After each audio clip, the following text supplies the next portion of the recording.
बिस्मिल्लाहिर्रहमानिर्रहीम। अस्सलाम वालेकुम दोस्तों, आज 13 मार्च 2023 मंडे है और इस वीडियो में हम एनालिसिस करेंगे फॉरेक्स मार्केट के तमाम इंपॉर्टेंट पेयर्स का। सबसे पहले अगर हम गोल्ड को देखें, गोल्ड गैप अप ओपन हुई है इसकी मार्केट, और देखें 1894 को टच करने के बाद अब डाउन आ रही है। 1876 पे है इसकी करंट प्राइस। इसकी रीज़न दोस्तों आप जानते ही हैं, अमेरिका का एक बैंक था सिलिकॉन वैली, वो कोलैप्स हुआ है, उसकी शेयर प्राइस क्रैश हुई है, जिसकी वजह से रिसेशन वरीज में इजाफा हुआ है। रिसेशन वरीज में जब इजाफा होता है तो बड़े ट्रेडर्स जो हैं वो अपने सरमाए को सेफ करने के लिए सेफ हेवन गोल्ड को समझते हुए गोल्ड को बाय करते हैं, जिसकी वजह से गोल्ड अप होता है। दोस्तों हमारा व्हाट्सएप ग्रुप भी है जिसका लिंक डिस्क्रिप्शन में मौजूद है, आप हमारा व्हाट्सएप ग्रुप ज्वाइन कर सकते हैं। आज का अगर हम डाटा देखें, पहले ये न्यूज़ ये देखें ये नहीं थी, अचानक अमेरिका के फेड डिपार्टमेंट ने डिसाइड किया ये अनाउंसमेंट करने का। और अनाउंसमेंट क्या की है, इन्होंने ये कहा है कि हमें इकदामात उठाना होंगे रिसेशन वरीज से निपटने के लिए। यहाँ पे मैं पढ़ रहा था, the Fed department announces decisive actions, यानी कि हतमी जो है ना हमें इकदामात उठाना होंगे to protect the US economy, US economy को बचाने के लिए। ठीक है, जिसकी वजह से ये डॉलर को महंगा ही करेंगे और इनके पास और तो कोई फार्मूला है नहीं। बहरहाल फर्दर कोई ऐसी न्यूज़ नहीं है इम्पोर्टेंट जो आज काबिल जिक्र हो। एफएक्स स्ट्रीट में अगर न्यूज़ देखी जाए तो इस वक्त मार्केट बुल्स के कंट्रोल में है, और जब तक सीपीआई का डाटा नहीं आता, सीपीआई का डाटा मेरे ख्याल में कल आएगा ट्यूसडे को, उस वक्त तक ये बुल्स के कंट्रोल में ही रहेगी, यानी कि मार्केट के अप जाने के ज़्यादा चांसेस रहेंगे। यहाँ पे यही इम्पोर्टेंट न्यूज़ है, और तमाम बड़े ट्रेडर्स की नज़रें जो हैं वो इस कोलैप्स के ऊपर हैं। ये जो बैंक डूब गया है, इसकी शेयर प्राइस बिल्कुल क्रैश हुई है, सिलिकॉन वैली बैंक। ठीक है, फेड डिपार्टमेंट ने ये एलामिया जारी किया कि हमें हतमी इकदामात करने होंगे यूएस इकानमी को बचाने के लिए। अगर दोस्तों हम टेक्निकली देखें, आज हमारी गोल्ड के ऊपर क्या ट्रेडिंग स्ट्रेटेजी होनी चाहिए। दोस्तों ये गैप को फिल करने गोल्ड ज़रूर आएगा डाउन। कहाँ तक डाउन आएगा, ये देखें यहाँ तक डाउन आ सकता है, यहाँ तक 1866 के आसपास। ठीक है, 1866 से लेके 1868 ये बाइंग के लेवल्स हैं। एक और लाइन भी लगा लेते हैं, 1866 से लेके 1868 ये बाय का एरिया है, क्योंकि मार्केट अगर इस गैप को फिल करने जब डाउन आएगी, जाना इसने अप है क्योंकि ट्रेंड बुलिश हो चुका है। हमने न्यूज़ में भी देखा कि मार्केट बुल्स के कंट्रोल में रहेगी जब तक सीपीआई का डाटा नहीं आ जाता। और 1894 ये फर्स्ट टारगेट होगा। अगर 1894 को ब्रेक कर दिया मार्केट ने तो फिर फर्दर अप जाने के चांसेस रहेंगे। इसी तरह स्टॉप लॉस हम कहाँ पे लगाएंगे, 1866 और 1868, 1866 से लेके 1868 यहाँ से हम करेंगे बाइंग। 1860 1859 सही है, 1859 के एसएल के साथ यहाँ से हम बाय करेंगे जब मार्केट इस गैप को फिल करने डाउन आएगी, और फिर हम उसको होल्ड भी कर सकते हैं। अगर हाई ब्रेक हुआ, हाई ब्रेक करके रिटेस्ट करके अप जाने लगी तो हम अपने बाय वाली ट्रेड को होल्ड रखेंगे। और यहाँ पे वॉल्यूम इंडिकेटर आप लगा लें, अगर मार्केट ऊपर रेजिस्टेंस को हाई वॉल्यूम के साथ ब्रेक करे फिर हमने बाय करना है, अदरवाइज हमारा एसएल हिट हो सकता है, क्योंकि मार्केट हाई को ब्रेक करके फिर डाउन आ जाएगी तो फिर एसएल हिट हो जाएगा। ये जो है ना इंडिकेटर, वॉल्यूम इंडिकेटर, ये आपको नजर आ रहा है या नहीं, ये देखें, ये अप्लाई कर लें आप। अगर हाई वॉल्यूम के साथ मार्केट हाई को ब्रेक करे तो फिर हमने बाय वाली ट्रेड को होल्ड भी रखना है और फर्दर भी बाय कर सकते हैं। ठीक है, 1894 आज की रेजिस्टेंस है और सपोर्ट यही हो सकती है 1866।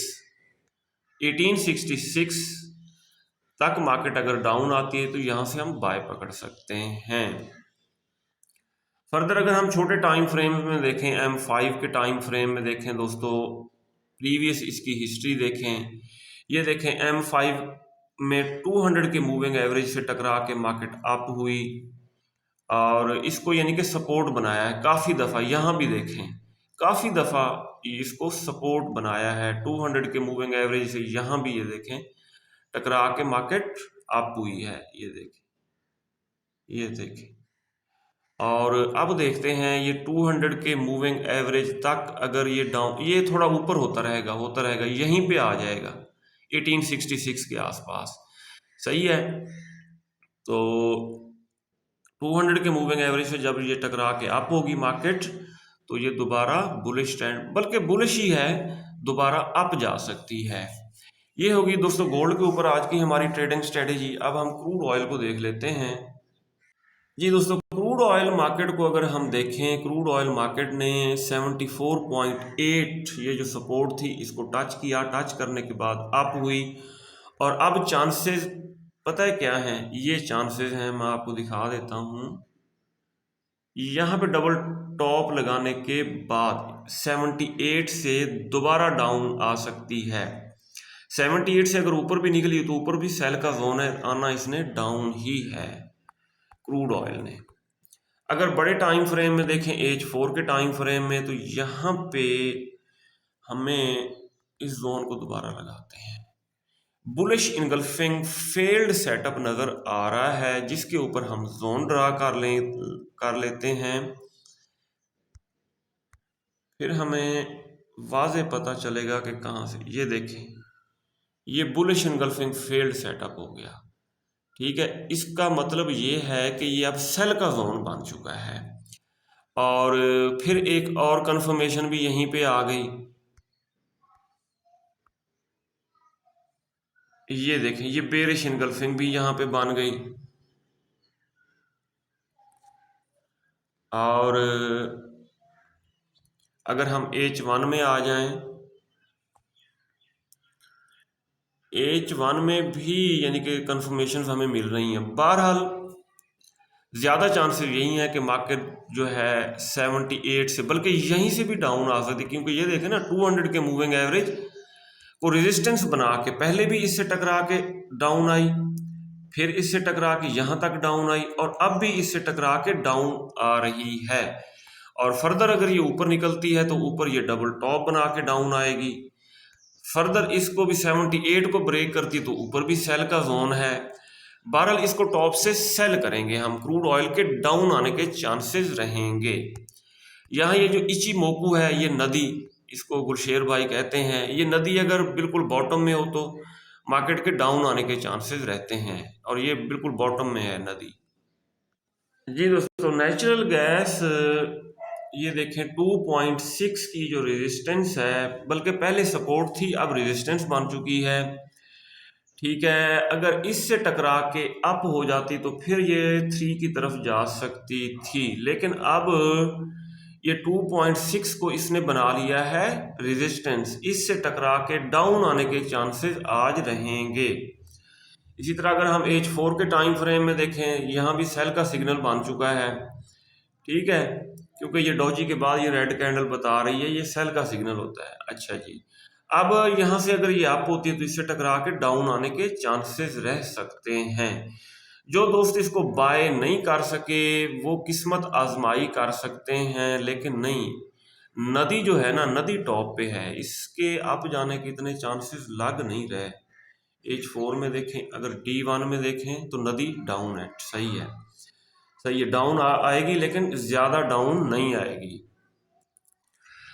अब दोस्तों हमारी ट्रेडिंग स्ट्रेटेजी नेचुरल गैस के ऊपर ये होगी, जो दोस्त इसको लॉन्ग टर्म के लिए बाय नहीं कर सके वो यहाँ 2.37 यहाँ से टकरा के अगर आप होती है बाय कर सकते हैं। फर्दर ये डबल बॉटम यहाँ पे लगाती है 2 के आसपास तो इसको बाय कर सकते हैं, लेकिन ये कैलकुलेशन हो कि मार्केट हमारे अगेंस्ट 0 पे चली जाए, अकाउंट वाश ना हो। जी दोस्तों, सिल्वर मार्केट जो है ये सेल के जोन को टच कर रही है और ऊपर डबल टॉप बनाने के बाद इसके डाउन आने के वैसे चांसेस हैं। अगर सिल्वर डाउन आती है तो गोल्ड को भी डाउन आ जाना चाहिए, क्योंकि गोल्ड मार्केट सिल्वर के पीछे चलती है। जी दोस्तों, यूरो यूएसडी को अगर हम देखें तो इसकी भी गैप अप ओपनिंग हुई है मार्केट की। H1 के टाइम फ्रेम में हमें ये गैप वाज़े नज़र आएगा। ये देखें गोल्ड की तरह ये गैप वाज़े नज़र आ रहा है। अब हमारी ट्रेडिंग स्ट्रेटेजी इसके ऊपर क्या होनी चाहिए? मार्केट अगर इस गैप को फिल करने यहाँ तक डाउन आती है 1.063 के आसपास, हम इसको बाय कर सकते हैं। स्टॉप लॉस यहाँ पे लगाएंगे 1.058 पे, क्योंकि फर्दर इससे टकरा के भी अप हो सकती है और 200 के मूविंग एवरेज से टकरा के भी अप जाने के इसके चांसेस रहेंगे। अब एक बाय की ट्रेड हम 1.063 पे पुट कर सकते हैं, दूसरी ये 200 के मूविंग एवरेज से टकरा के अगर अप होती है एक बाय यहाँ पे कर सकते हैं। इंडिकेटर्स बता रहे हैं पहले मार्केट आएगी डाउन। ये देखें सारे पीक पे हैं। जीबीपी यूएसडी मार्केट भी गैप अप ओपन हुई है। ये देखें गैप हमें वाज़े नज़र आ रहा है और ये मार्केट इस गैप को फिल करने डाउन ज़रूर आएगी और 1.20 के आसपास इसको बाय किया जाए। और फर्दर भी अगर डाउन आती है तो मैं आपको बताऊं, हाँ जी, 1.19 से लेके 1.20 ये बाय का जोन है, यहाँ से बाय किया जाए। ये दोस्तों यूएस टेक 100 फ्राइडे को तो काफ़ी डाउन आई, ये देखें, और बल्कि थर्सडे को, फिर फ्राइडे को एक ग्रीन इसने कैंडल बनाई। अब गैप अप ओपनिंग हुई है, मार्केट आ रही है डाउन और ये है बुलिश ट्रेंड में। जब ये गैप अपना फिल कर ले तो इसको हम बाय कर सकते हैं। कहाँ से? 11,900 के आसपास। जी दोस्तों, US 30 मार्केट को हम बाय कर सकते हैं और ये भी बुलिश ट्रेंड में रहने के इसके चांसेस हैं। पहले डाउन आ सकती है, सेल नहीं करेंगे क्योंकि ट्रेंड बुलिश हो चुका है। 32,000 के आसपास अगर ये डाउन आती है, यहाँ से टकरा के अप होती है तो बाय करेंगे। फर्दर भी अगर यहाँ तक डाउन आ जाती है 31,000 तक, इसको बाय ही किया जाए, लेकिन इतना डाउन नहीं आ सकती, बस इसी सपोर्ट से टकरा के अप होगी, क्योंकि ये बुलिश इनगल्फिंग बनी थी ना।